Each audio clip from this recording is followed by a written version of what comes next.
Hare Krishna, dear devotees. Let us chant one round of japa with Srila Prabhupada. Namo Om Vishnupadaya Krishna Preshtaya Bhutale Srimate Bhakti Vedanta Swami Niti Namine Namaste Saraswate Deve Gauravani Pracharine Nirvishesha Shunyavadi Paschatya Deshakare Jai Sri Krishna Chaitanya Prabhu Nityananda Sri Advaita Gadadhar Srivasadi Gaur Bhakti Hare Krishna, Krishna Krishna, Hare Hare, Hare Ram, Hare Krishna, Krishna Krishna, Hare Hare, Hare Ram, Hare Hare. Hare Krishna, Krishna Hare Hare, Hare Ram, Hare Hare. Hare Krishna, Krishna Hare Hare, Hare Ram, Hare Krishna, Krishna Hare Hare, Hare Ram, Hare Ram. Hare Krishna, Krishna Hare Hare, Hare Ram, Hare Krishna, Krishna Hare Hare, Hare Ram, Hare Krishna, Krishna Hare Hare, Hare Ram,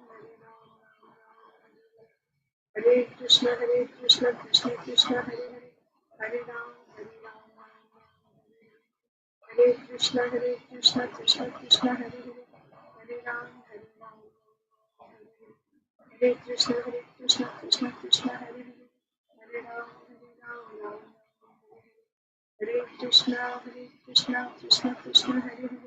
Hare Ram, Hare Krishna, Krishna Hare Hare, Hare Ram, Hare Krishna, Krishna Hare Hare, Hare Ram,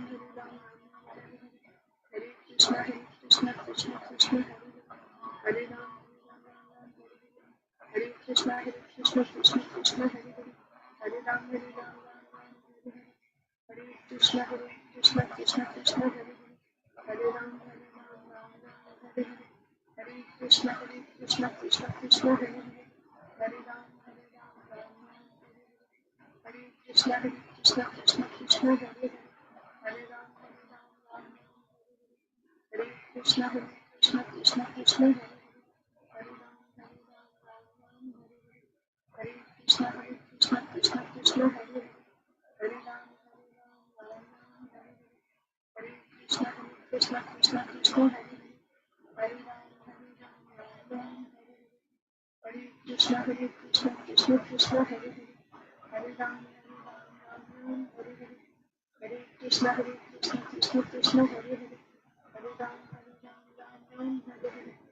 Hare Krishna, Krishna Hare Hare, Hare Ram, Hare Krishna, Krishna Hare Hare, Hare Ram,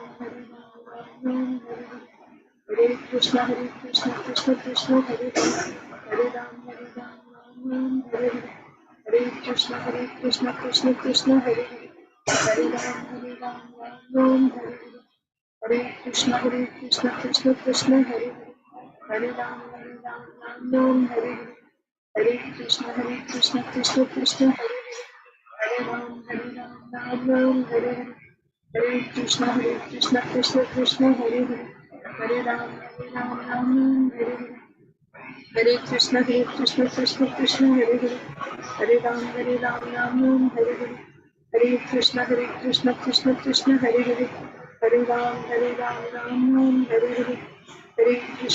Krishna, Krishna Hare Hare, Hare Ram, Hare Hare, Hare Krishna, Krishna Hare Hare, Hare Ram, Hare Hare, Hare Krishna, Krishna Hare Hare, Hare Ram, Hare Hare, Hare Krishna, Krishna Hare Hare, Hare Ram, Hare Hare, Hare Krishna, Krishna Hare Hare, Hare Ram, Hare Hare,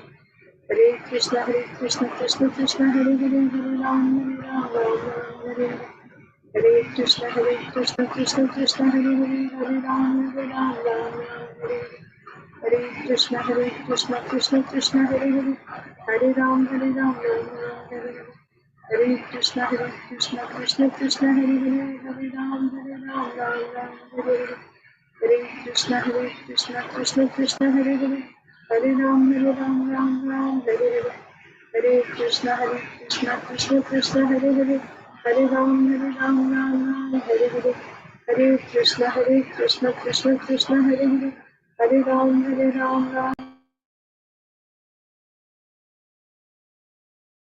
Hare Krishna, Krishna Hare Hare, Hare Ram, Hare Hare, Hare Krishna, Krishna Krishna Krishna, Hare Hare, Hare Hare, Hare Krishna, Krishna Krishna, Hare Hare, Hare Ram, Ram Ram, Hare Hare, Hare Krishna, Krishna Krishna, Hare Hare, Hare Ram, Hare Hare, Hare Krishna, Krishna Krishna, Hare Hare, Hare Ram, Hare Hare, Hare Krishna, Krishna Krishna, Hare Hare, Hare Ram, Hare Hare, Hare Krishna, Krishna Krishna, Hare Hare, Hare Ram, Hare Hare,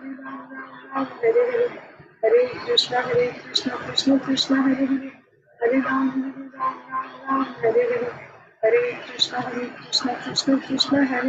Hare Ram, Hare Hare, Hare Krishna, Krishna Krishna, Hare Hare, Hare Ram, Hare Hare, Hare Krishna, Krishna Krishna, Hare Hare, Hare Ram, Hare Hare, Hare Krishna, Krishna Krishna, Hare Hare, Hare Ram, Hare Hare, Hare Krishna, Krishna Krishna, Hare Hare, Hare Ram, Hare Hare, Hare Krishna, Krishna Krishna, Hare Hare, Hare Ram, Hare Hare, Hare Krishna, Krishna Krishna, Hare Hare, Hare Ram, Hare Hare, Hare Krishna, Krishna Krishna, Hare Hare, Hare Ram, Hare Hare, Hare Krishna, Krishna Krishna, Hare Hare, Hare Ram, Hare Hare,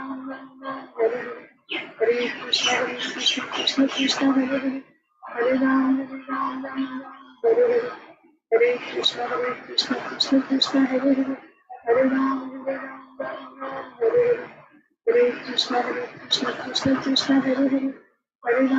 Hare Hare, Hare Krishna, Krishna Krishna, Hare Hare, Hare Ram, Hare Hare, Hare Krishna, Krishna Krishna, Hare Hare, Hare Ram, Hare Hare, Hare Krishna, Krishna Krishna, Hare Hare, Hare Ram, Hare Hare, Hare Krishna, Krishna Krishna, Hare Hare, Hare Ram, Hare Hare, Hare Krishna, Krishna Krishna, Hare Hare, Hare Ram, Hare Hare, Hare Krishna, Krishna Krishna, Hare Hare, Hare Ram, Hare Hare,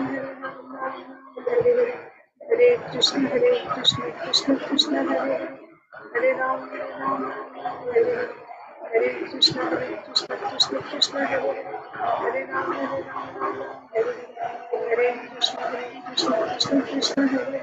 Hare Ram, Hare Hare, Hare Krishna, Krishna Hare Hare, Hare Ram, Hare Hare Krishna, Krishna Hare Hare, Hare Ram, Hare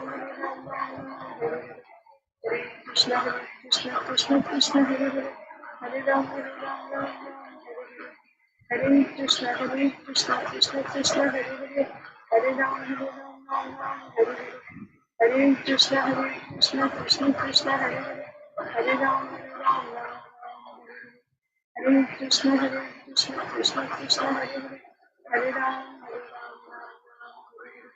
Hare Krishna, Krishna Hare Hare, Hare Ram, Hare Krishna, Krishna Hare Hare, Hare Ram, Hare Krishna, Krishna Hare Hare, Hare Ram, Hare Krishna, Krishna Hare Hare, Hare Ram, Hare Krishna, Krishna Hare Hare, Hare Ram, Hare Krishna, Krishna Hare Hare, Hare Ram, Hare Krishna, Krishna Hare Hare, Hare Ram, Hare Hare, Hare Krishna, Krishna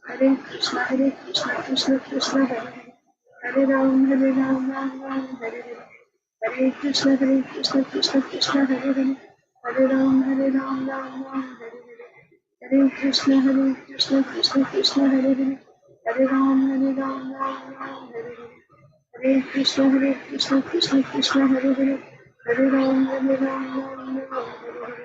Hare Krishna, Krishna Hare Hare, Hare Ram, Hare Hare Hare, Hare Krishna, Krishna Hare Hare, Hare Ram, Hare Hare, Hare Krishna, Krishna Hare Hare, Hare Ram, Hare Hare, Hare Krishna, Krishna Hare Hare, Hare Ram, Hare Hare, Hare Krishna, Krishna Hare Hare, Hare Ram, Hare Hare, Hare Krishna, Krishna Hare Hare, Hare Ram, Hare Hare, Hare Krishna Krishna Krishna Hare Hare, Hare Ram Ram Ram Hare Hare. Hare Krishna Krishna Krishna Hare Hare, Hare Ram Ram Ram Hare Hare. Hare Krishna Krishna Hare Hare, Hare Ram Ram Ram. Hare Krishna Krishna Krishna Hare Hare, Hare Ram Ram. Hare Krishna Krishna Krishna Hare Hare, Hare Ram Ram. Hare Krishna Krishna Hare Hare, Hare Ram Ram. Hare Krishna Krishna Hare Hare, Hare Ram Ram. Hare Krishna Krishna Hare Hare, Hare Ram Ram. Hare Krishna Krishna Hare Hare, Hare Ram Ram. Hare Krishna Krishna Hare Hare, Hare Ram Ram. Hare Krishna Krishna Hare Hare, Hare Ram Ram. Hare Krishna Krishna Hare Hare, Hare Ram Ram. Hare Krishna Krishna Hare Hare, Hare Ram Ram. Hare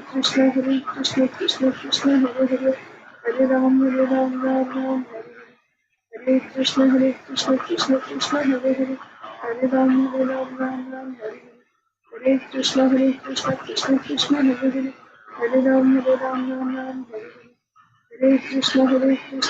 Krishna Hare Hare, Hare Ram Ram. Hare Krishna Krishna Hare Hare, Hare Ram Ram. Hare Krishna Krishna Hare Hare, Hare Ram Ram. Hare Krishna Krishna Hare Hare, Hare Ram Ram. Hare Krishna Krishna Hare Hare, Hare Ram Ram. Hare Hare Krishna Krishna Hare Hare, Hare Ram Hare Hare. जय श्री कृष्ण चैतन्य प्रभु नित्यानंद, श्री अद्वैत गदाधर श्रीवासादि गौर भक्तवृंद। ओम नमो भगवते वासुदेवाय। ओम नमो भगवते वासुदेवाय।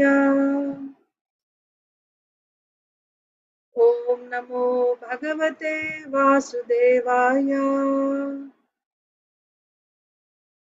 नारायणं नमस्कृत्य नरं चैव नरोत्तमं देवीं सरस्वतीं व्यासं ततो जयमुदीरयेत्। नष्टप्रायेषु भद्रेषु नित्यं भागवत सेवया भगवत्युत्तमश्लोके भक्तिर्भवति नैष्ठिकी। नमो विष्णुपादाय कृष्णप्रेष्ठाय भूतले श्रीमते भक्तिवेदान्ता स्वामिन्निति नामिने। नमस्ते सारस्वते देवे गौरवाणी प्रचारिणे निर्विशेषा शून्यवादी पाश्चात्यदेशतारिणे। जय श्री कृष्ण चैतन्य प्रभु नित्यानंद, श्री अद्वैत गदाधर श्रीवासादि गौर भक्तवृंद। हरे कृष्णा कृष्णा कृष्णा हरे हरे, हरे राम राम राम हरे हरे। ग्रंथराज श्रीमद् भागवतम की जय, Shrimad Bhagavad Gita as it is की जय, श्रील प्रभुपाद की जय, समवेत गौर भक्त वृंद की जय। ओम अज्ञानतिमिरान्धस्य ज्ञानाञ्जनशलाकया चक्षुरुन्मीलितं येन तस्मै श्रीगुरवे नमः। Hare Krishna, dear devotees, welcome to today's Srimad Bhagavatam for all session. Let us recite Bhagavad Gita shloka. We are reciting from Srimad Bhagavad Gita as it is, chapter 13, text 22. Krishna Shish.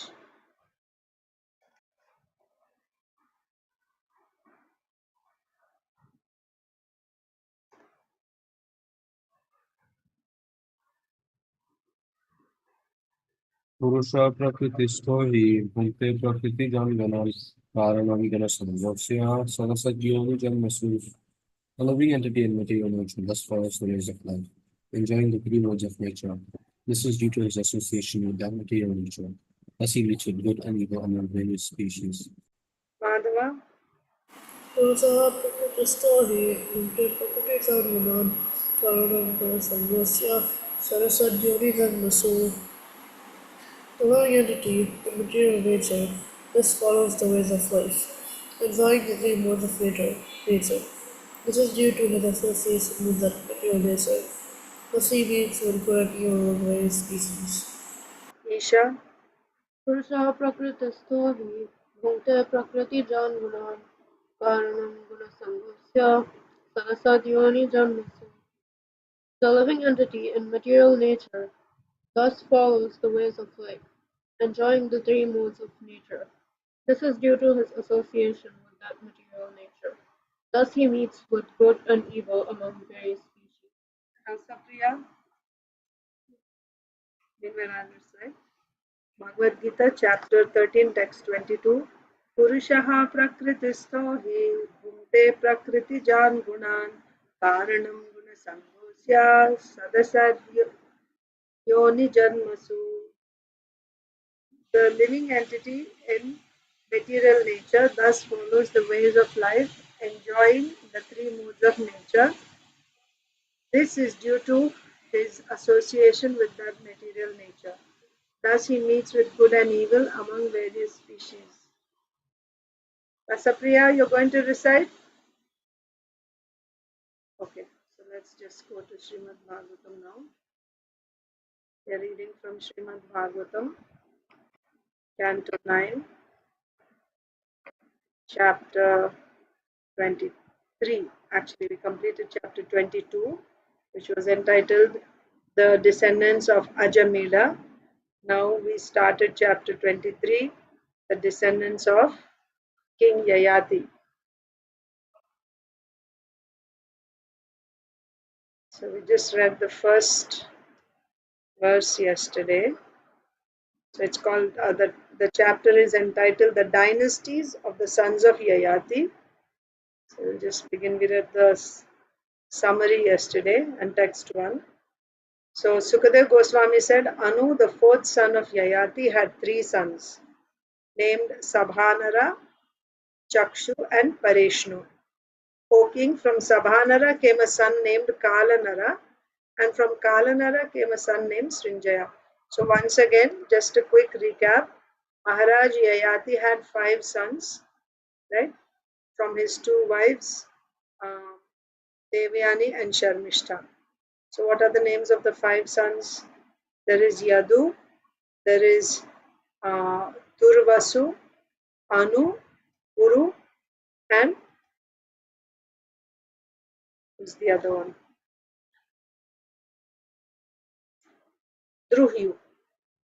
Okay, Yadu, Durvasu, Druhyu, Anu, and Puru. 5 sons. Eldest is Yadu. Yadu, Durvasu, Druhyu, Anu, and Puru. So now we are reading about Anu's descendants. Anu. Puru's descendants we already read in the past. Now Anu's descendants we are reading. Who are Anu's descendants? Sabhanara, Chakshu, and Pareshnu. 3 sons. Anu had 3 sons. Of these 3 sons, Sabhanara had a son named Kalanara, and from Kalanara came a son named Srinjaya. So now today we'll continue with text 2. So Isha, you can read the translation. Janamejayastasya putro Mahashalo Mahamanaha Ushinarastitikshushcha Mahamanasa Atmajau. Isha, you're going to read? From Srinjaya came a son named Janamejaya. From Janamejaya came Mahashala. From Mahashala, Mahamana. And from Mahamana, 2 sons named Oshinara and Titikshu. Yes. So these are the descendants coming from Anu, Yayati's son Anu, 4th son. Once again, who are the 5 sons? Yadu, Durvasu, Druhyu, Anu, and Puru. Puru we studied already. Now we are reading about the descendants of Anu. So from Sinjaya came a son named Janamejaya, from Janamejaya Mahashala, from Mahashala Mahamana, and from Mahamana 2 sons named Ushinara and Titikshu. Next, Krishnashish.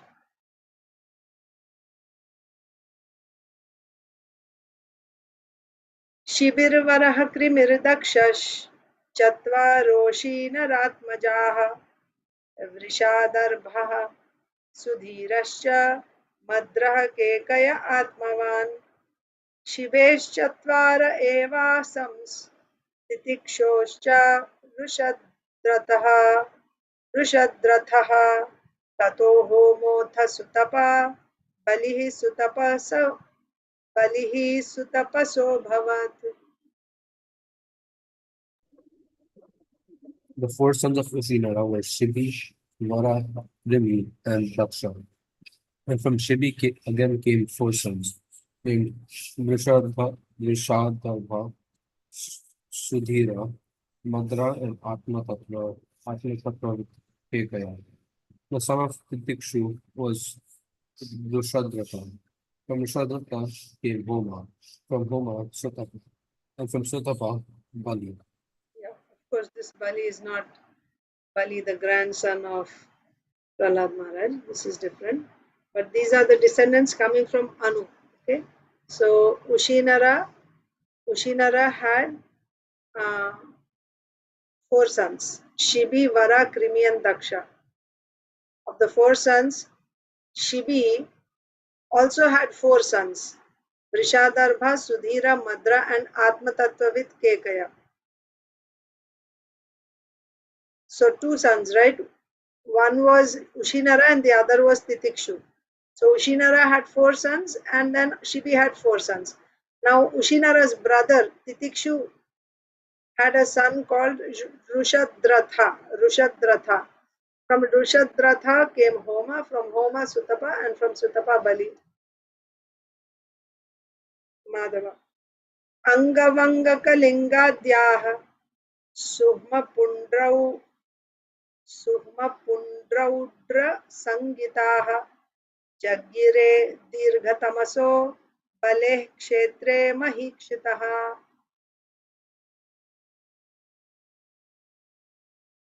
Madhava. By the semen of Durgatma, the wife of Bali, the emperor of the world, 6 sons took birth, namely Anga, Vanga, Kalanga, Suma, Pundra, and Odra. Yeah. So Bali, we read about Bali, right? Bali is the descendant coming from Titikshu. So Bali's wife was Dirghatama, and from them, so Bali was the emperor of the world. Bali was the emperor of the world. And from his wife Dirghatama, 6 sons. He gave birth to 6 sons. Anga, Vanga, Kalinga, Suhma, Pundra, and Odra. Bali's sons, 6. Sapriya is not there. Priyanka Haripriya Mataji. Chakru Swanamna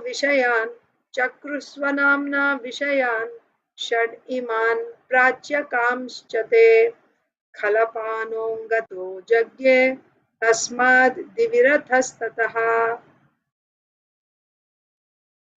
Thank you, Mataji. Please accept my humble obeisances. All glories to Srila Prabhupada. Please accept my humble obeisances, Mataji. All glories to Srila Prabhupada. These 6 sons, headed by Anga, later became kings of 6 states in the eastern side of India. These states were known according to the names of their respective kings. From Anga came a son named Kalapana, and from Kalapana came Diviratha. Yes. So, if you remember in Mahabharata, Karna was given which kingdom? Anga, right? Anga Naresh is called the king of Anga. Angadesh was given to him.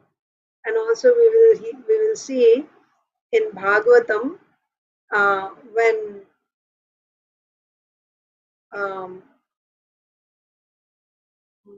Krishna's grandson Aniruddha was being married to Rukma. Rukma is Rukmini's brother. Rukmini's brother. Rukmi's uh, granddaughter. Okay. Krishna's grandson Aniruddha was being married to Rukmi's granddaughter. Uh, so during that marriage, there was a dice game. Lord Balaram was playing versus Rukmi. Balaram and Rukmi were playing. And there it is said that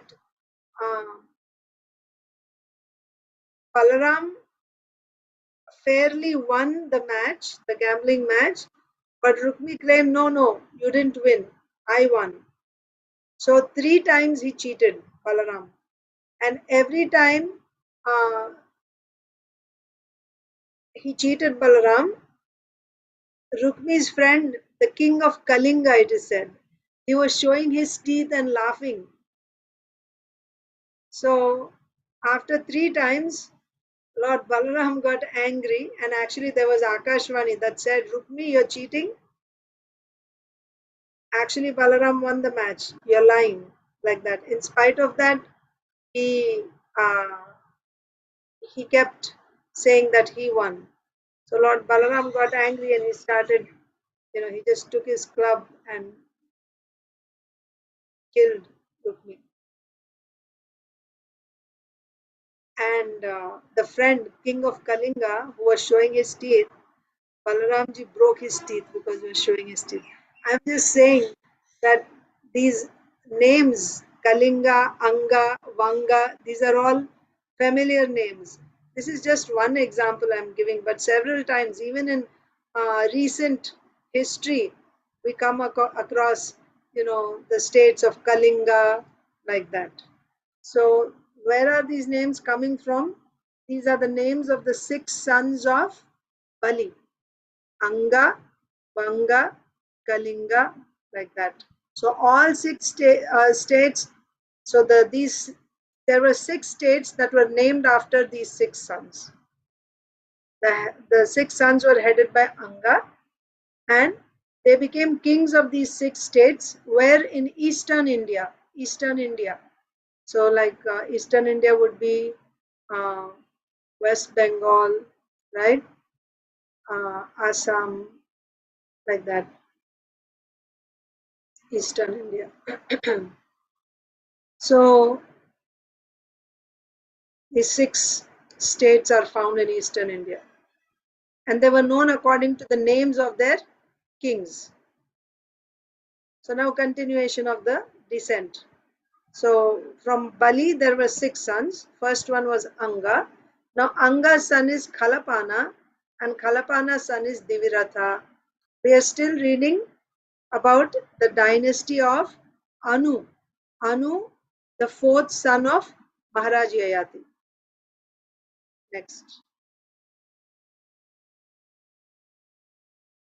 So Sonia Mataji, your turn.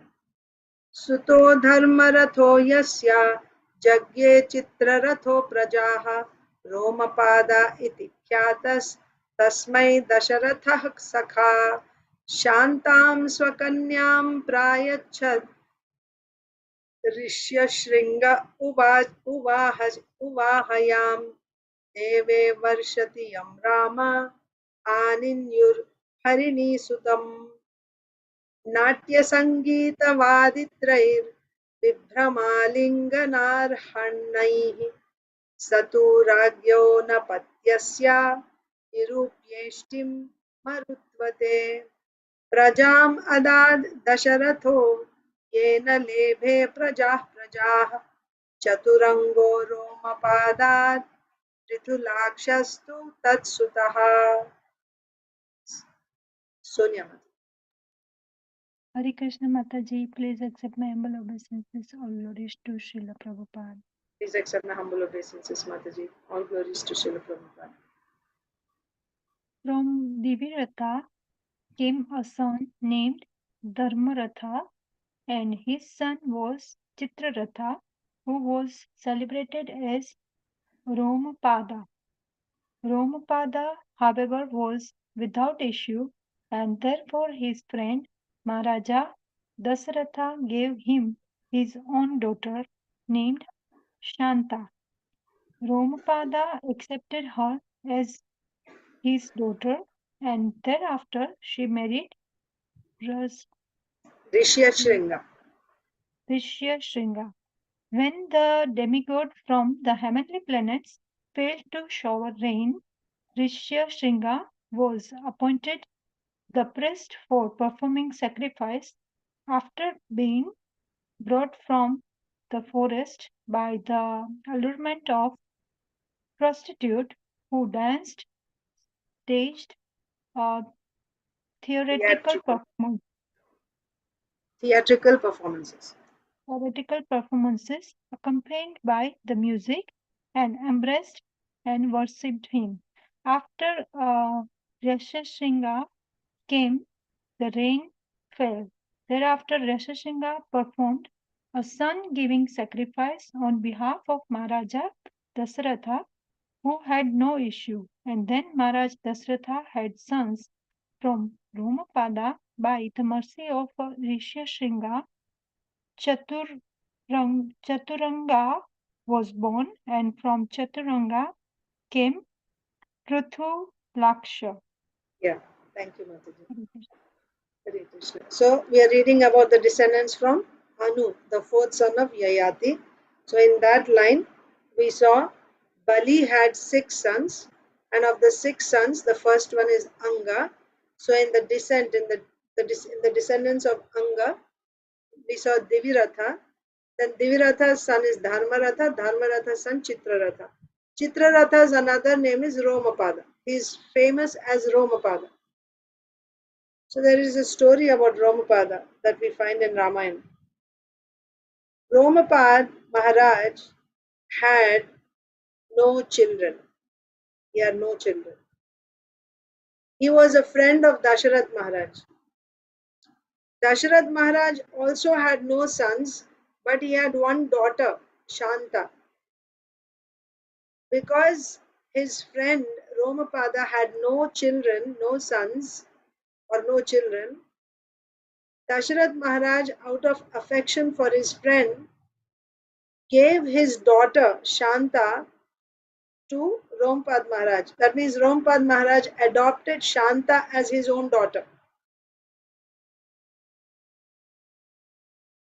Now, once it so happened that Rompad Maharaj, while he kings give charity and they perform yagyas, so he was giving charity to Brahmanas and he was giving diamonds in charity to the Brahmanas. So he had these, like bags of diamonds. He was giving each bag to one Brahmana. So he was about to give one pile of diamonds to one Brahmana, and then he saw that in that bag was one big diamond, very precious diamond. And Rompad Maharaj thought that what value, do these diamonds have for a Brahmana? They're probably going to give it away to someone else in charity because Brahmanas, this is Treta Yuga, right? So they were much purer, right?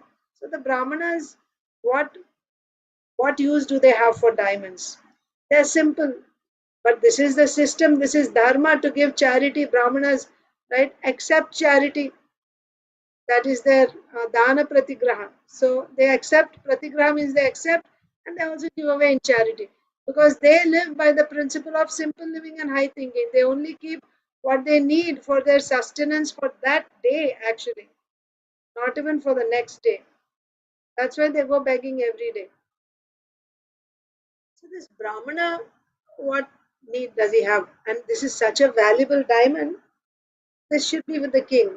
So what he did was he took that big diamond away and instead he put a bunch of small diamonds and he gave that to that Brahmana as charity. He gave more small diamonds, many diamonds, and took away that big diamond. This Brahmana who took that, he understood what the king did. So this was just not appropriate on the king's part, because he had already decided that this was going to be given to that Brahmana, and then he kept that. So it's basically like taking away a Brahmana's property. He had already decided to give it to the Brahmana, so it belonged to the Brahmana now, and the king took that back, right? So because of that offense to that Brahmana, uh, there was no rain in uh, Rompad Maharaj's kingdom. For several years, years and years passed, and there was drought, there was no rain. You can imagine. No rain means no crops, no food. So the citizens, the whole kingdom was suffering because of this. And finally, the king was asking his priests how to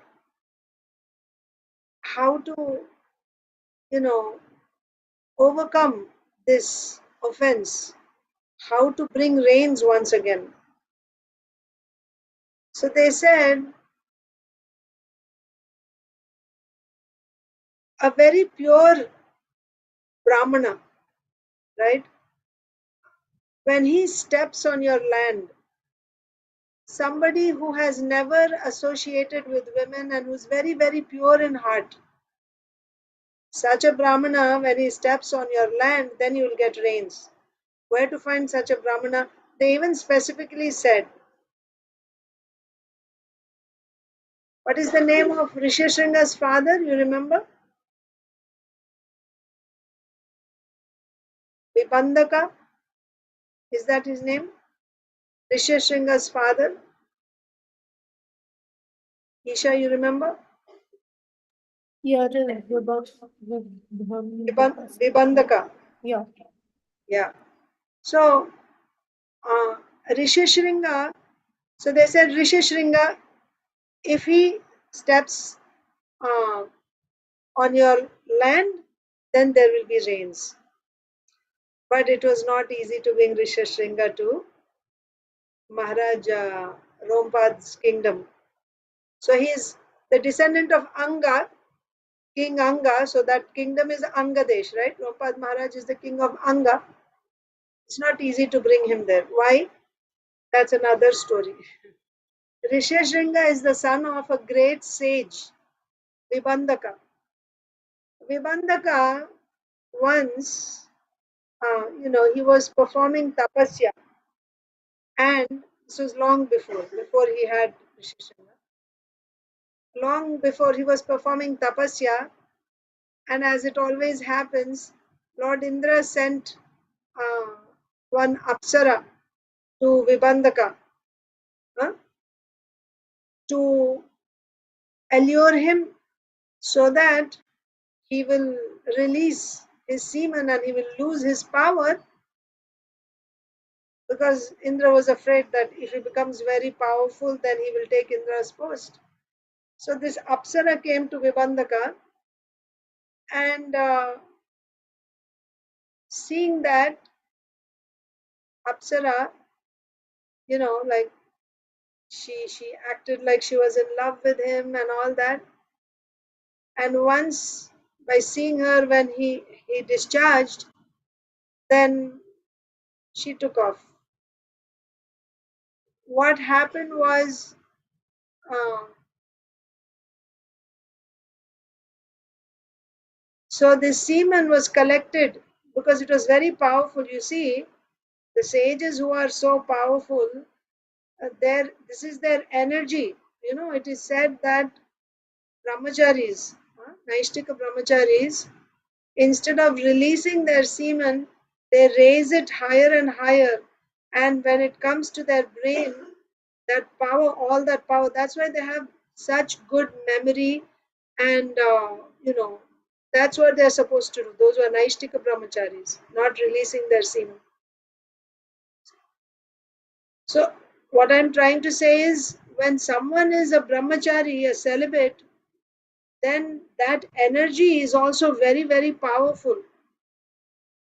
So when Vibandaka released his semen, it was so powerful, right? It was glowing. But this Apsara had no interest in, in him or in having children from him. She just came to do her job, to cause him to have a fall down, and then she left. So Vibandaka was disgusted with her, with this type of attitude.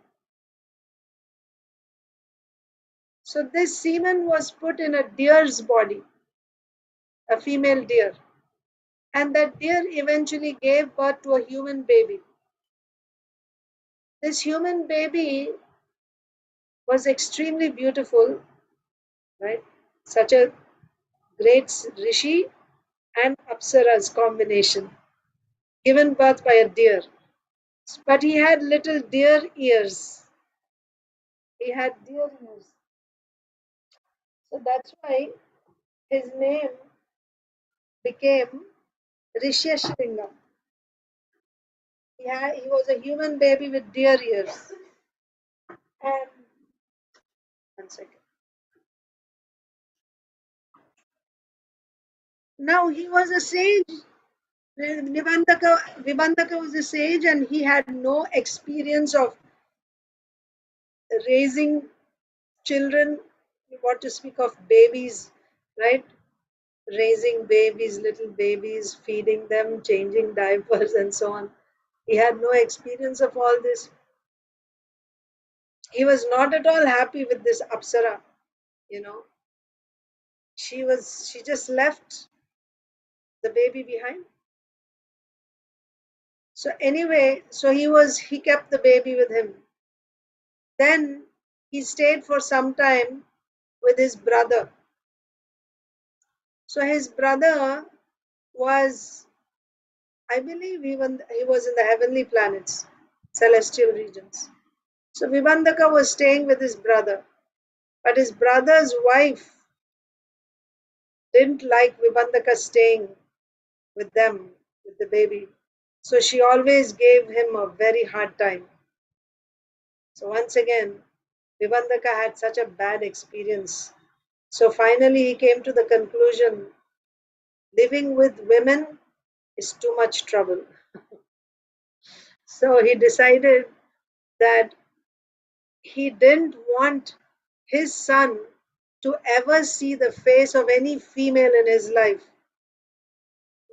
because of his personal bad experience with women. He didn't want his son to see any woman. He himself personally didn't want to have to do anything with women, nor did he want his son to ever, deal with women. So he moved now with his son to this forest. And by his power, by his yogic power, no female species was allowed in that forest. No women, no female birds, female animals, no females were allowed there. And Rishi Shringa was growing up in the ashram with his father, just like living in a gurukul. So he was being raised there. And now he was a young, very, very handsome, young, I guess a teenager. He was a young person. So his father would always be there guarding his son to protect him. So now Rompad Maharaj was informed that this Risheshringa should be brought to his kingdom. When he steps on his land, then that curse will be lifted and there will be rain in his kingdom. Somehow or other he had to bring Risheshringa. So they were thinking, waiting for an opportunity. Vibandaka would never agree because he was so bitter from his past experiences. He didn't want. So once it so happened, they were waiting for an opportunity and they saw that once Vibandaka left home to go somewhere, he went away from that forest. He went somewhere else. So taking the opportunity, this Rompad Maharaj sent the most beautiful ladies, prostitutes, but dressed as sadhus, sages, ladies dressed like sages. And they came to Rishishringa's hermitage because it was just the two of them living there. His father, Vibandaka, and Rishishringa. Father had gone, so Rishishringa was alone.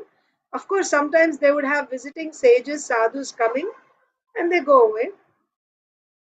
But he had never ever seen any woman or any female species. So he didn't know what women looked like. He didn't even know that women existed. So these sages, they came and they introduced themselves as rishis, and he also thought they're rishis, and according to his training, he served them very nicely, like washed their feet and served them prasad and so on and so forth. And they were also talking to him, smiling and all that. And he didn't know what it was, but he was feeling so nice in their company. He was getting attracted to them, but he didn't understand what it was. So they spent time with him all day. And then they said, "Oh, we have to go now. Our time is over. We have to leave." And he said, "No, no, no. These rishi, you are so nice. I've never met any rishis like you. Please stay longer." And they said, "No, no, no, we cannot stay." And he didn't want to let them go. He didn't want to leave their company. So then the sages said, "Actually, if you want, you can come to our ashram. We are not able to stay here, but you can come to our ashram." So he said, "Okay, I'll go with you to your ashram." So they had come in a boat. They took him on the boat and they crossed the river and they came to Anga Desh.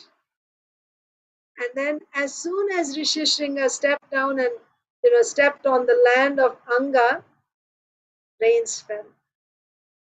So Rompad Maharaj was so happy and he invited Rishishringa to his kingdom. Now there was they were afraid of Vibandaka. What will he do when he finds out? He's going to curse once again. So he married his daughter Shanta.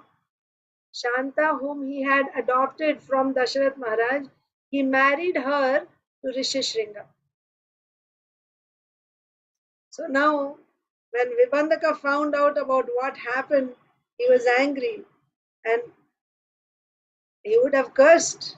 But now, if he had cursed his son's wife, and the family, they would all be in trouble. So there was nothing he could do then. So this is how Rishishringa became the son-in-law of Romapad Maharaj. Not only that, Rishishringa was so pure. Actually, also it was said that if Dasharath Maharaj also didn't have sons, so it was said that if Rishishringa performed yagya, then Dasharath Maharaj can have sons. And it was Rishishringa Muni who performed yagya, in which the sweet rice was, the divine personality came from the yagya and offered the sweet rice to Dasharath Maharaj, and then eventually Ram, Lakshman, Bharat, Shatrughna, and then Hanumanji all appeared. So that yagya was performed by Rishishringa Muni. So Rishishringa Muni also performed the yagya for his father-in-law Rompad Maharaj, because Rompad Maharaj also didn't have any sons. So as a result of the yagya, son-giving yagya, Putreshti Kamya Yagya, performed by Rishishringa, as a result of that, Rompad Maharaj also had a son. So that was the side story.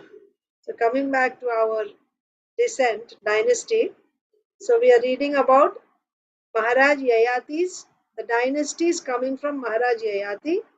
We already read about Puru, the descendants, the dynasties coming from Puru.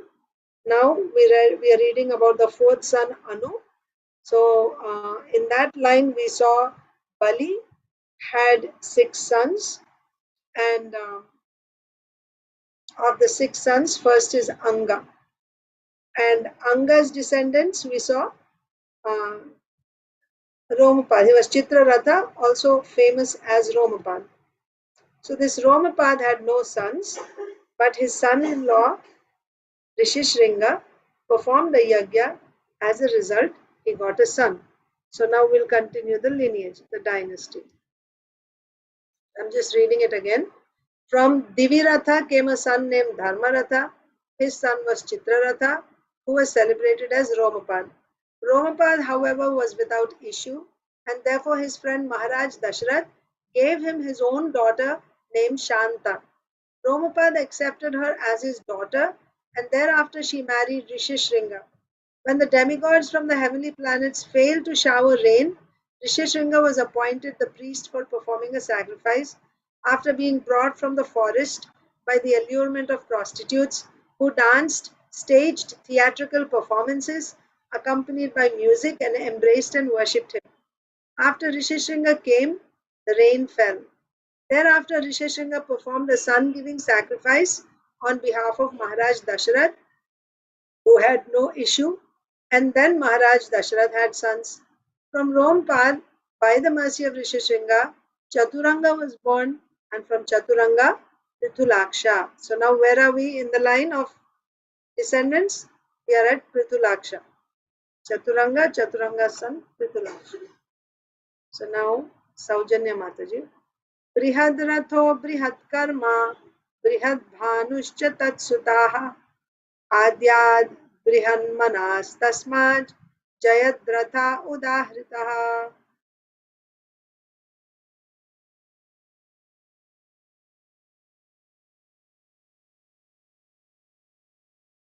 Saujanya Mataji, you're there?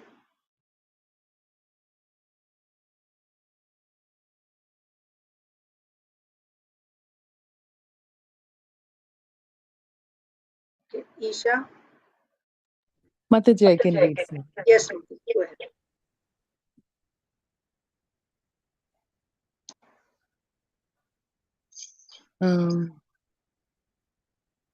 The sons of Prithulaksha. Prithulaksha were Bruhadratha, Brutkarma, and Bruhadhan. From the eldest Bruhadratha came Brihanmana. a son named Bruhanmana, and from Bruhanmana came a son named Jayadratha. So Prithulaksha, we saw the last that we saw was Prithulaksha in the line coming from Anu, and then from Anga, and then from Rompad Maharaj. Okay, Prithulaksha. Prithulaksha's son is Brihadratha. He had how many? 3 sons. Brihadratha, Brihadkarma, Brihadbhanu. Prithulaksha had 3 sons. From Brihadratha, Brihadmana was born, and from Brihadmana, Jayadratha. Next. So Isha. Vijayastasya sambhutyam tato dhritir ajayata tato dhritavratastasya satkarmadhirathastataha. The son of Jayadratha, by the womb of his wife Sambhuti, was Vijaya, and from Vijaya Dhriti was born. From Dhriti came Dhritavrata. From Dhritavrata Satkarma, and from Satkarma Adhiratha. Yes, Adhiratha is the same Adhiratha. Adhiratha, father of Karna. And even that Anga kingdom. See the connections. Okay, so what did we read? We read that Prithulaksha had 3 sons, Brihadratha, Brihatmana, and Brihadbhanu. And Brihadratha, he had a son and his son was Jayadratha. Brihat Karma. Brihadratha, Brihat Karma, and Brihat Bhanu were the three sons of Pritulaksha. And then Brihadratha's son was Brihatmana. Brihatmana's son is Jayadratha. Now Jayadratha's son is Vijaya. Vijaya's son Dhriti. Dhriti's son Dhritavrata. Dritavrata's son Satkarma. Satkarma's son Adhiratha. Adhiratha. Krishnashish. Yosau Ganga Tate Kridan Manjushantargatam Shishum Kuntyapavitham Kaninam Anapatyo Karotsutam. While playing on the bank of the Ganges, Adhirath found a baby wrapped up in a Dasi. The baby had been left by Kunti because he was born before she was married. Because Adhirath had no sons, he took this baby as a son. This son was later known as Karna. Yes. So Adhiratha is a descendant of Anu, Maharaj Yayati's son Anu. And further, Adhiratha is a descendant of Rompad Maharaj. And so they're all Kshatriya kings. But somehow, that's why it's very important. We think that, no, in Shastra, always, by birth, the son of Brahmana is a Brahmana, right? The son of Kshatriya. Not always. We saw so many examples in Srimad Bhagavatam. Son of a Kshatriya becomes a Brahmana. Son of a Kshatriya becomes a Vaishya. And again from Vaishya they become Kshatriya. That means not the same person, but down the line. So that's why Varna is according to one's guna, and based on his guna, he'll do karma. So based on one's guna and karma, the Varna is decided. We know that Adhiratha is known as a Suta, right? Suta. He's a chariot driver, counted as a Shudra.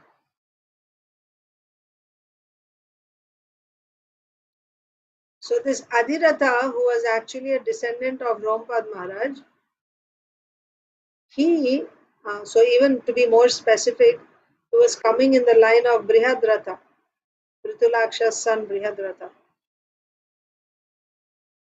This Adhiratha found the baby, again, this baby was born to Kunti from the sun god. Mother is a Kshatriya, Kshatriya's daughter, and father is the sun god. But he is found by a chariot driver, and he was raised as such. Nevertheless, his guna was that of a Kshatriya. He had those samskaras. So even though he was raised in the family of Shudras or Sutas, he didn't. Actually, Suta means it's not exactly Shudra. Suta means when there is Pratiloma Vivaha, right? We read about Anuloma and Pratiloma Vivaha. So when there is Pratiloma Vivaha, that means both father and mother are not from the same Varna. They are of different Varna. And even in that, the mother's Varna is superior to father's Varna. That is Pratiloma Vivaha. Pratiloma Vivaha. So that is not actually recommended. But under special circumstances, it happens. So this Adhiratha was counted as a Suta. That means somewhere down the line, his mother must be from a different, that's one possibility. Maybe, his parents, like his mother is from a different Varna. So there was a Pratiloma Vivaha. or just by his natural propensity, right? By his guna. So somehow he's counted, Adhiratha is counted as a Suta, and Karna was found by Adhiratha, and so that's the history. He was known as the son of a Suta. Actually, he was born of Surya and Kunti Maharani. But this Adhiratha is coming in the line of Yayati. So in the Moon dynasty, he's actually born in the Moon dynasty. Text 14. Madhava. वृषसेनः सुतस्तस्य कर्णस्य जगतीपते योश्च तनयो बभ्रुः सेतुस्तस्यात्मजस्ततः. Okay. The son of Karna was Visasena. Druhu, the third son of Yati, had a son named Babhu, and the son of Babhu was known as Setu. Okay, so now we are reading.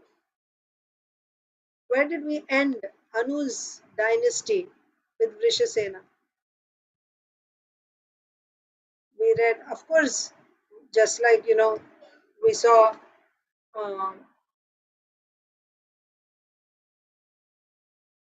Kushinara had 6 sons.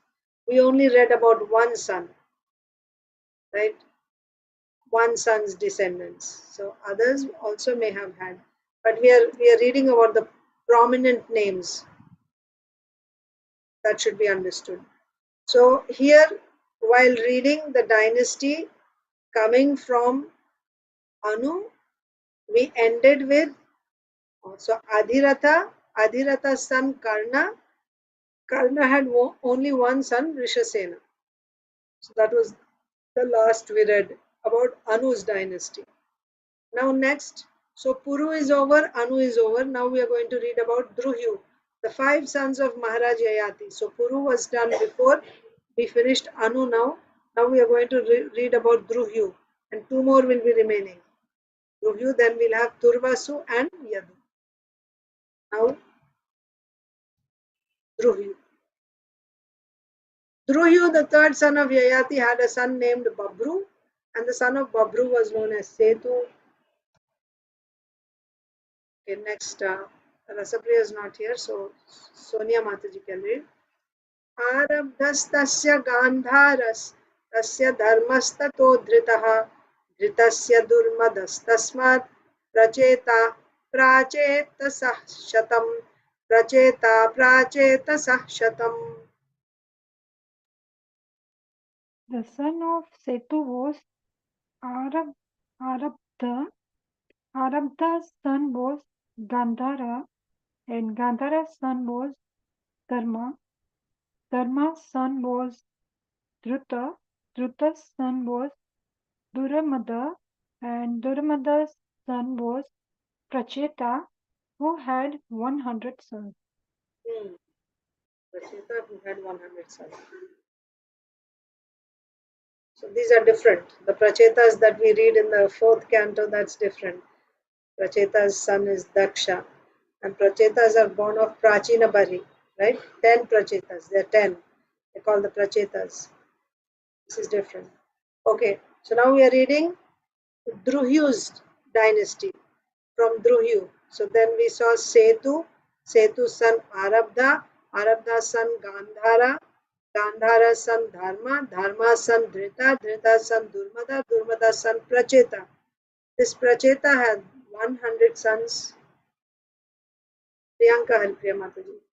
म्लेच्छाधिपतयो Bhuvan उदीचीं दिशमाश्रिताः दुर्वसोश्च सुतो वह्निर्भर्गोऽथ भानुमान्.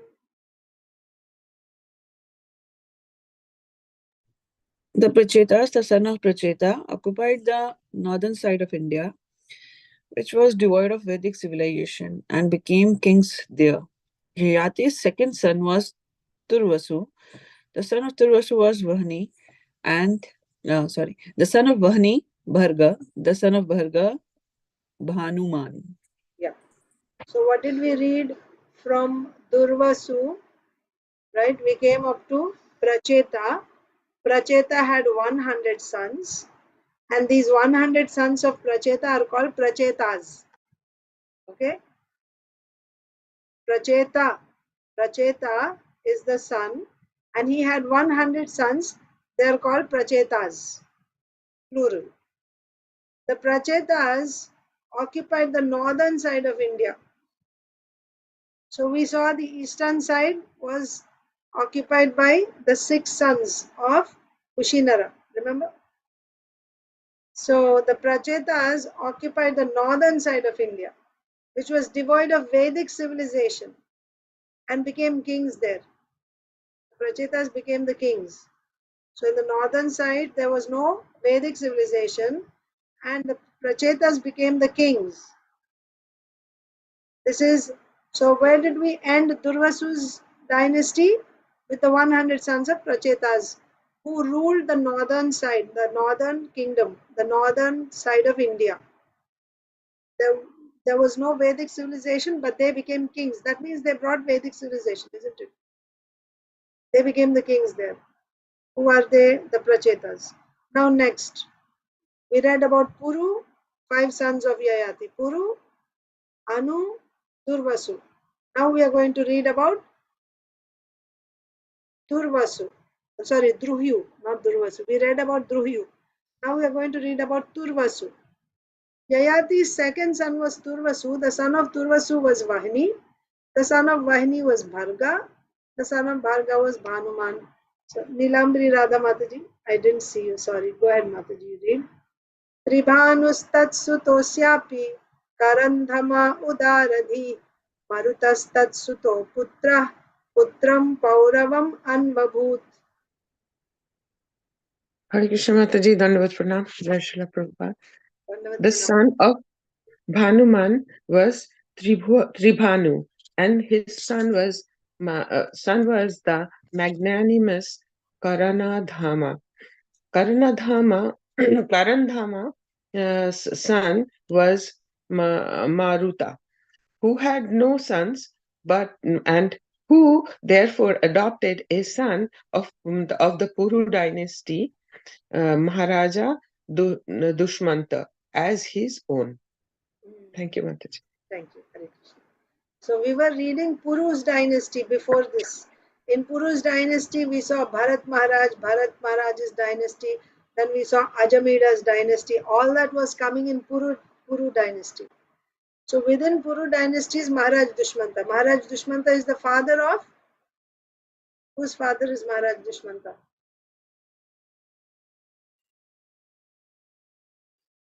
What was Maharaj Dushmanta's wife's name? Bharat Maharaj. Yes, his son is Bharat Maharaj.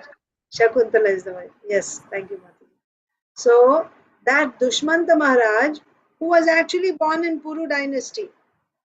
So he was already coming in that line of kings. But he was adopted. He was adopted. By whom? Here we are seeing. He was adopted by Maruta.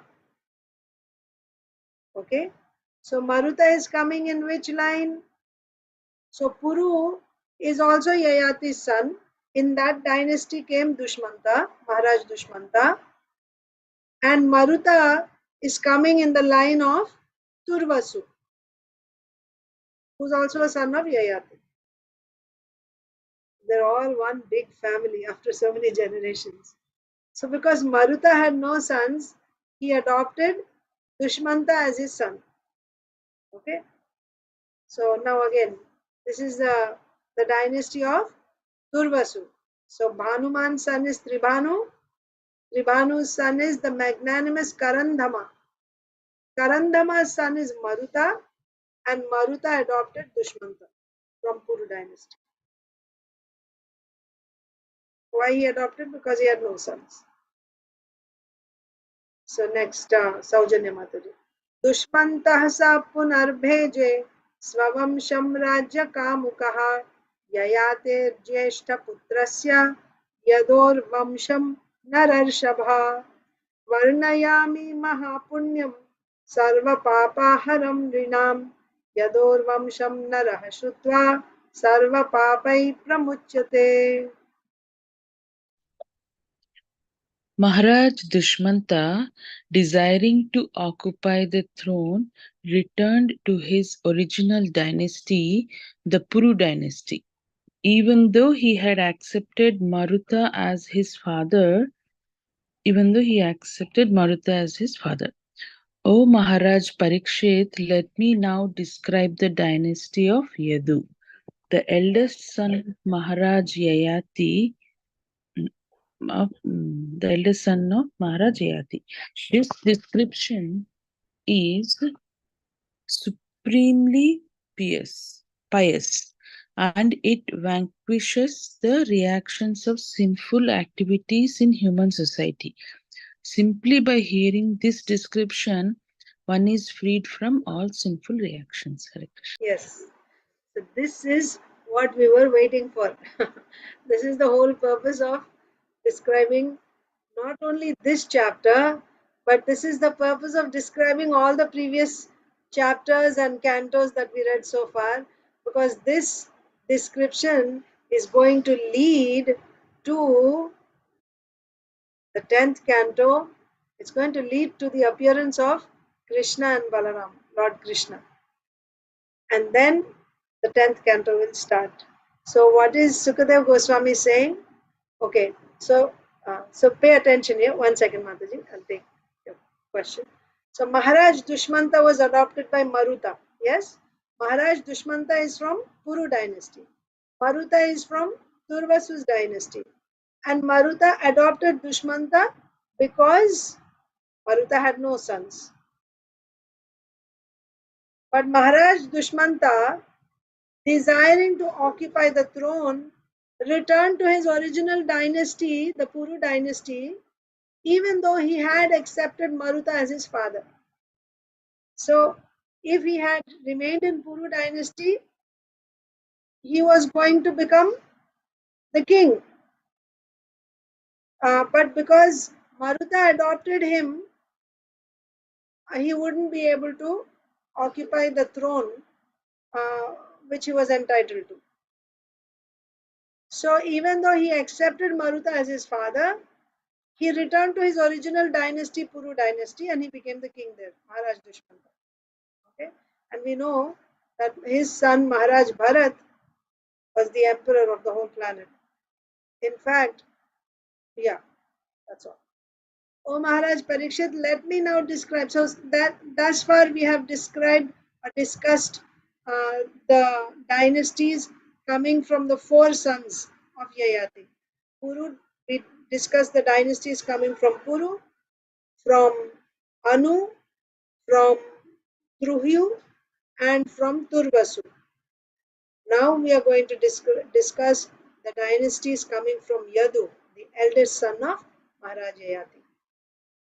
So this description is supremely pious. This dynasty, which we are going to discuss, this description of the dynasty coming from Yadu is supremely pious, and it vanquishes the reactions of sinful activities in human society. Simply this description, if one hears this description, all sinful activities will be removed from his life, from the entire human society. Simply by hearing this description, one is freed from all sinful reactions. Yes, Mataji, Saujanya Mataji. Mataji, in the very first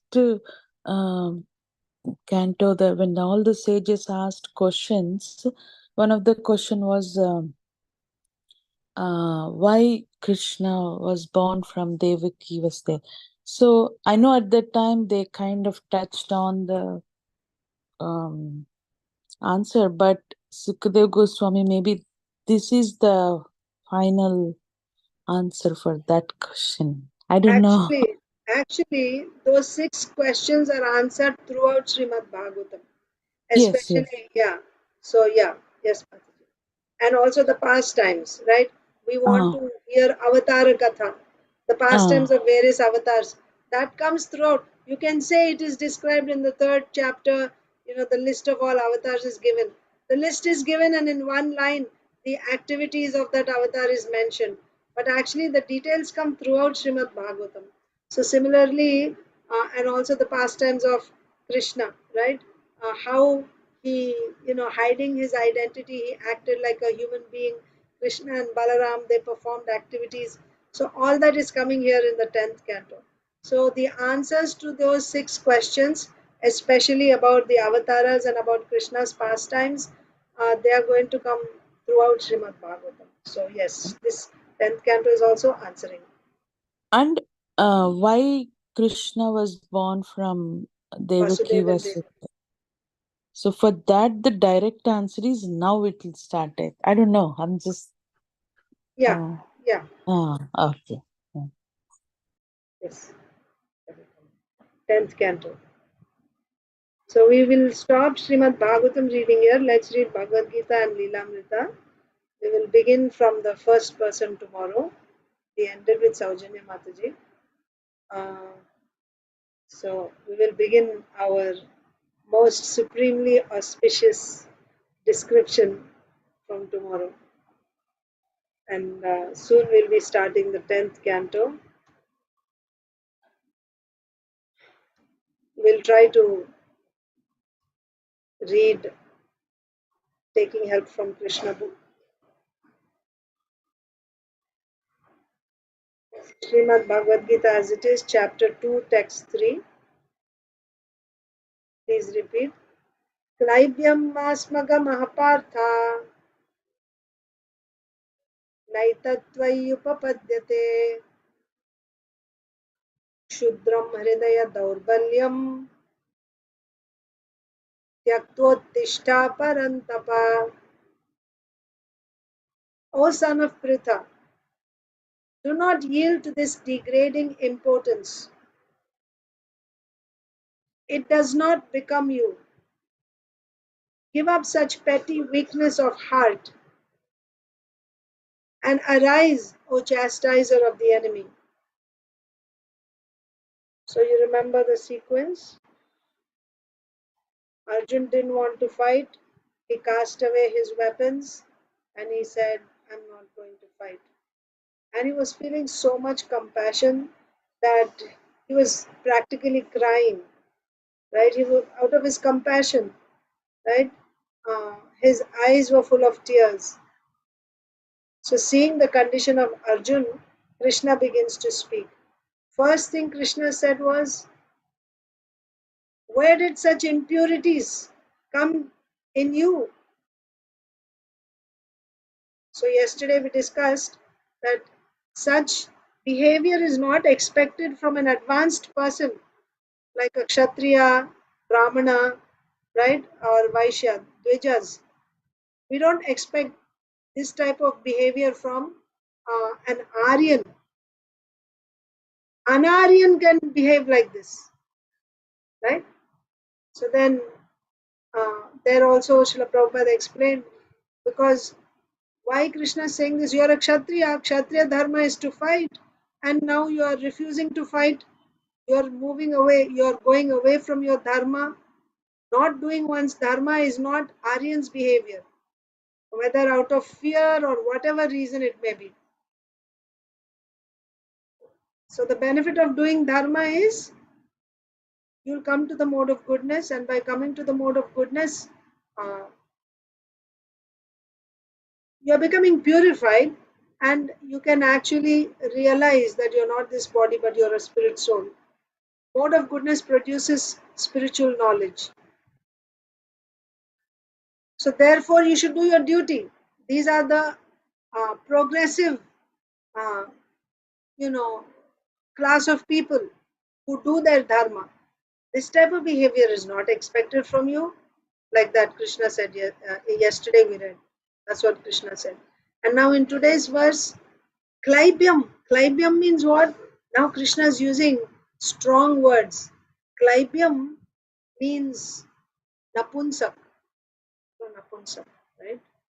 Napunsak means who's neither man nor woman. So eunuch, yeah, eunuch.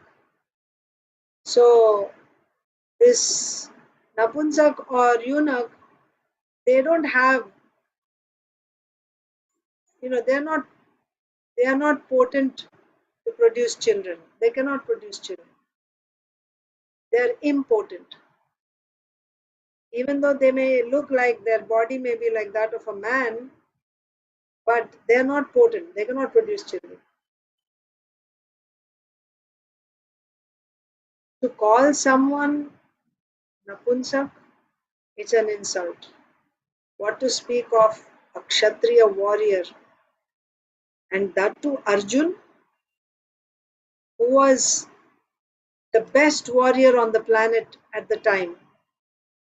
He was number one. This was personally declared by Dronacharya, his teacher. In any weapon, not just in bow and arrow, in any weapon, he was all-rounder. Such a warrior, Krishna is saying, this behavior, running away from battlefield, not wanting to fight, this is Napunsakata, impotence. Give up this type of behavior. Give up this Napunsakata. So Krishna is using really strong words here. Why? To shake up Arjun, to wake him up. It's required. It's required. When we are in illusion, such strong words are required. So Klaibhyam Masma Gamah Partha, right? Don't yield to this degrading. This type of importance is going to degrade your image, your position. Give up. Don't yield to this degrading importance. It does not become you. This is not you. This is not Arjun. This type of behavior doesn't fit Arjun. Give up such petty weakness of heart. So this compassion which Arjun is feeling for the others, which on one side is glorified, that he is a sadhu and is feeling compassion, but Krishna is being very strong. He didn't say this compassion is wonderful, you have a soft heart. Krishna said, this is your weakness of heart. Feeling sorry for the enemy, therefore I will not fight with them. This is just your weakness of heart.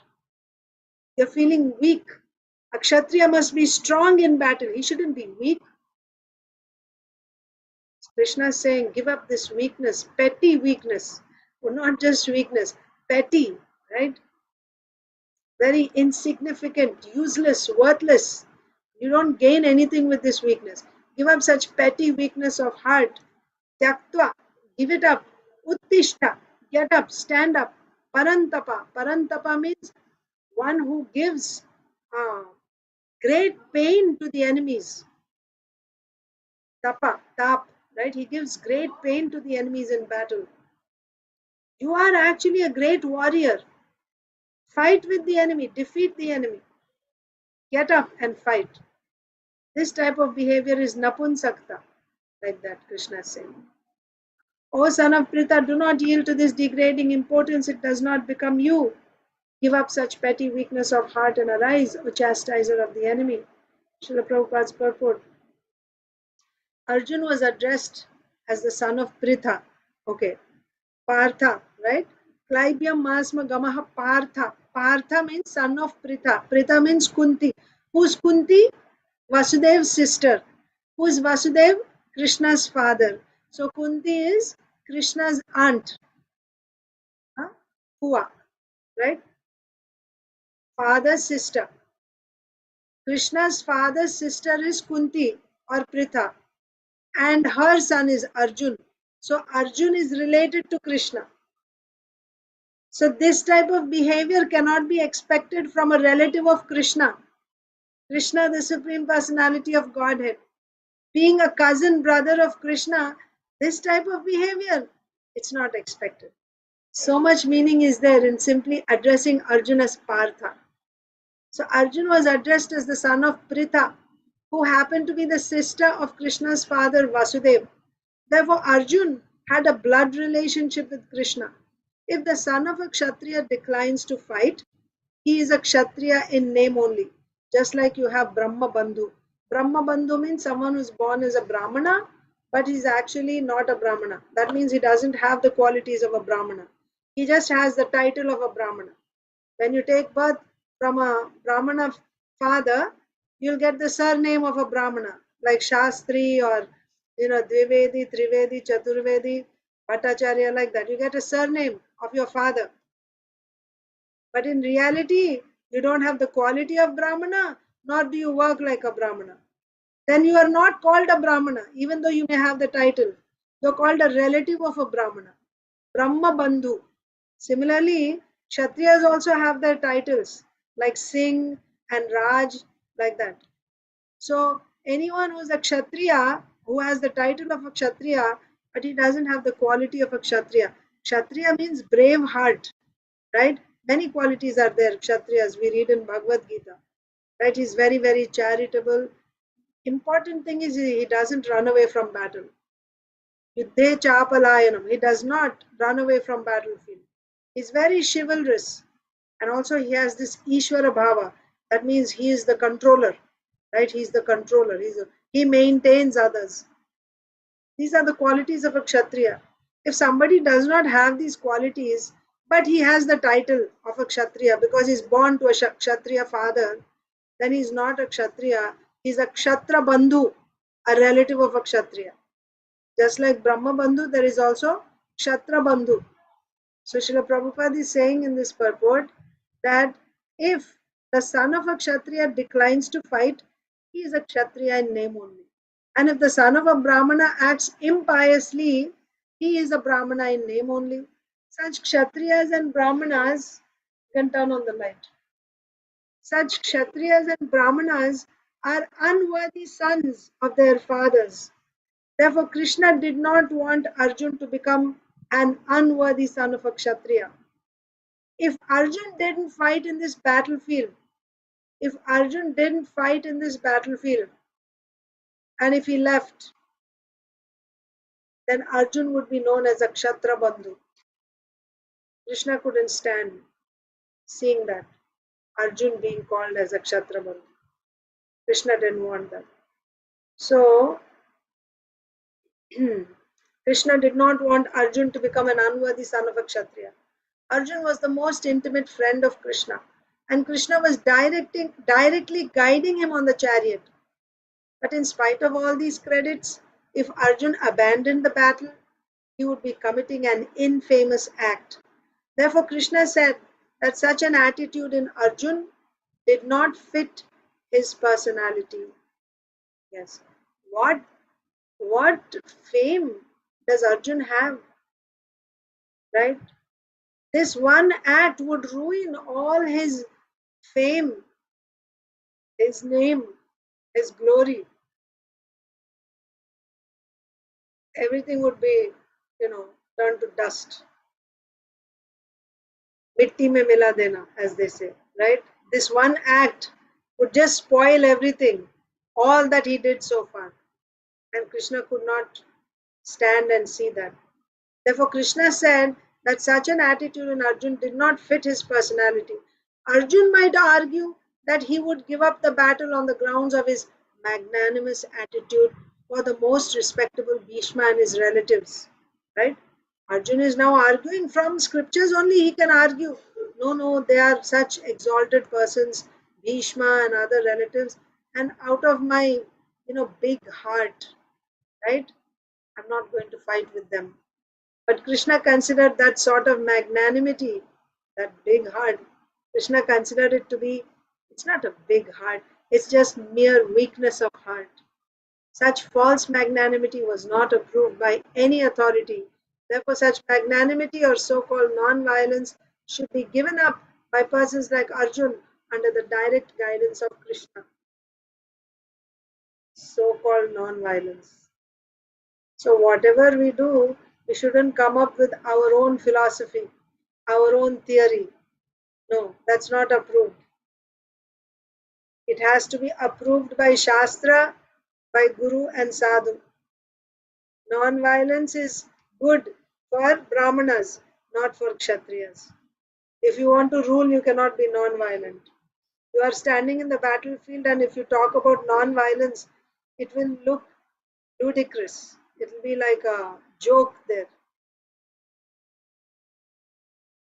So now let's read Srila Prabhupada's Leelamrita, the book marked it for tomorrow. Srila Prabhupada's Leelamrita, continuation of volume 1, chapter 17 in the Bauri.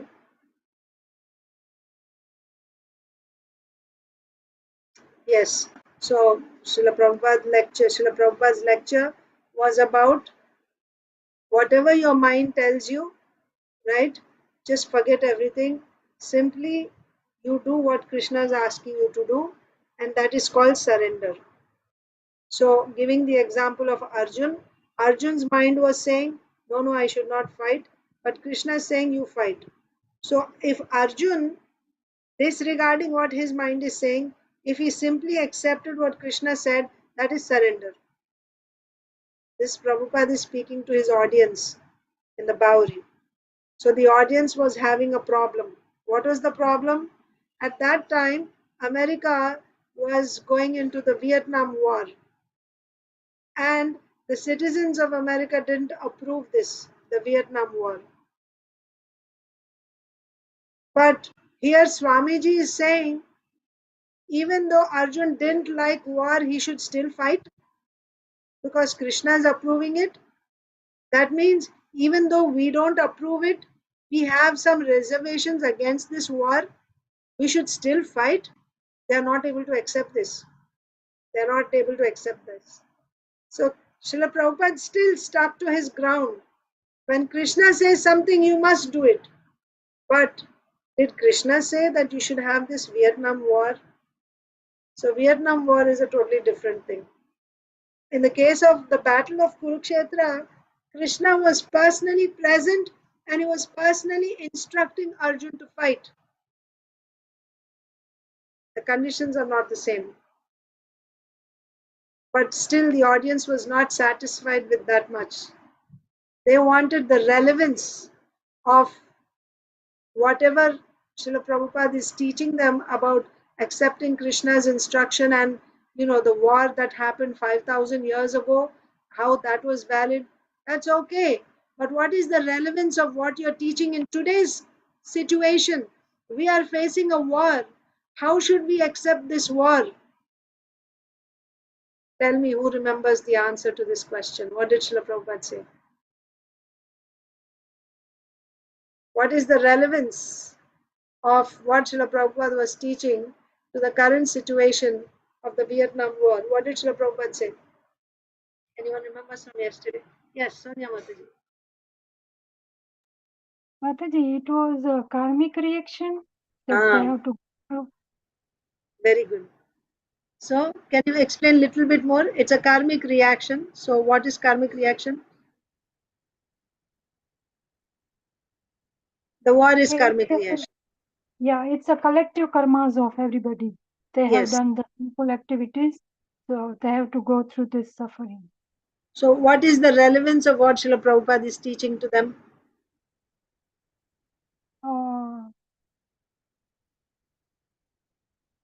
One has to be careful doing their karmas. No. Krishna Sorry. consciousness has to be taken in all circumstances.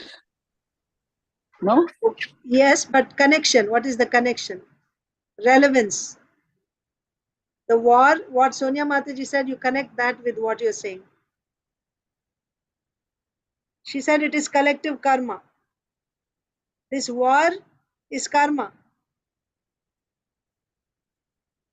So your answer is also correct. I'll just combine the two and I'll tell you.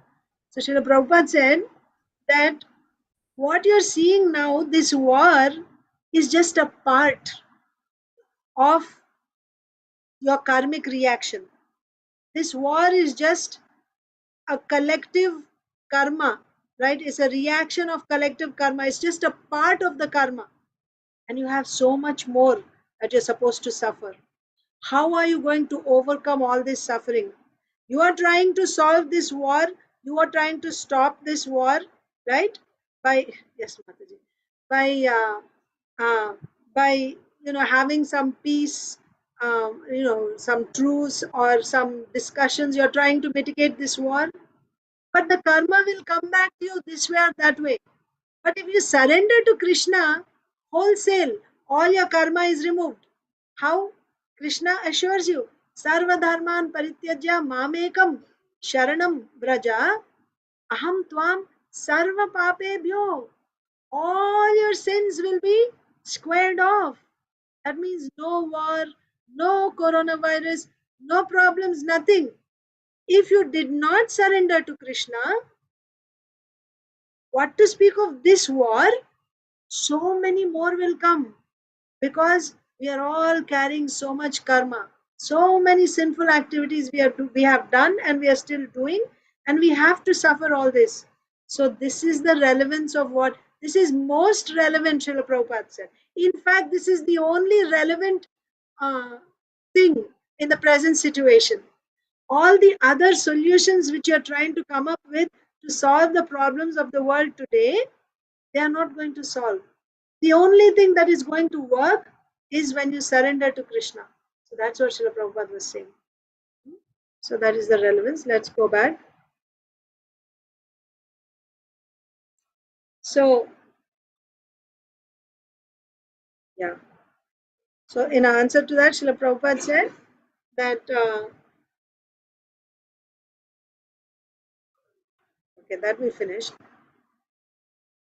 But still, right, they were not getting the basic.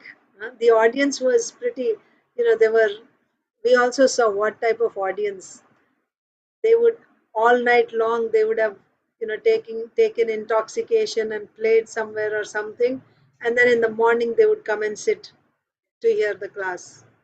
Or now, this is Monday, Wednesday, Friday, evening class also they have. So, but still, Srila Prabhupada taught, right? He still tried to teach, but their receptivity was not so much because of the modes of passion and ignorance.